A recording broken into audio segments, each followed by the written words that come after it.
ఇప్పుడు no cost cough syrup తో 60 రూపాయల విలువ గల ఇన్హేలర్ పూర్తిగా ఉచితం. దెబ్బకి దగ్గు జలుబు మాయం. ఏపీ తీరానికి వరుస వాయుగుండాల ముప్పు పొంచి ఉంది. ఒకదాని వెనుక ఒకటిగా వస్తున్న వాటి ప్రభావంపై అనిశ్చితి కొనసాగుతోంది.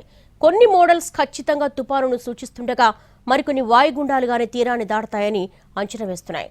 వీటి ప్రభావంతో ఈ నెల 29 నుంచి రాయలసీమ, దక్షిణ కోస్తా జిల్లాల్లో విస్తారంగా వర్షాలు కురవబోతున్నాయి. మలక్కా జలసంధి ప్రాంతంలో మలేషియా భూ ఉపరితలం మీద ఏర్పడ్డ తీవ్ర అల్పపీడనం దక్షిణ అండమాన్ సమీపంలో వాయుగుండంగా బలపడింది. ఇది నెమ్మదిగా కదులుతూ మరో 48 గంటల్లో మరింత బలపడే సూచనలు ఉన్నాయి. తుఫానుగా రూపాంతరం చెందుతుందా లేదా అనే దానిపై సందిగ్ధత నెలకొంది. తీరానికి 100 కిలోమీటర్ల దూరంలో నెమ్మదిగా కదులుతూ బలోపేతం అవుతున్న కారణంగా సిస్టమ్ గమనాన్ని ముందుగా అంచనా వేయడం సంక్లిష్టంగా మారింది. ప్రస్తుతం వాయుగుండం నికోబార్ దీవులకు తూర్పు ఆగ్నేయంగా 740 కిలోమీటర్ల దూరంలో కేంద్రీకృతమై ఉంది. దీని ప్రభావం ఈ నెల 27 నుంచి మొదలవుతుంది. 29వ తేదీ నుంచి డిసెంబర్ 2 వరకు కోస్తాంధ్ర, రాయలసీమ జిల్లాల్లో ఓ మోస్తారు వర్షం కురిసే సూచనలు కనిపిస్తున్నాయి. మలేషియా దానికి ఆనుకుని ఉన్న మలక్కా జలసంధిపై ఉన్న సుస్పష్ట అల్పపీడనం ఈరోజు ఉదయానికి వాయుగుండంగా కేంద్రీకృతమై మలక్కా జలసంధిపై ఉంది.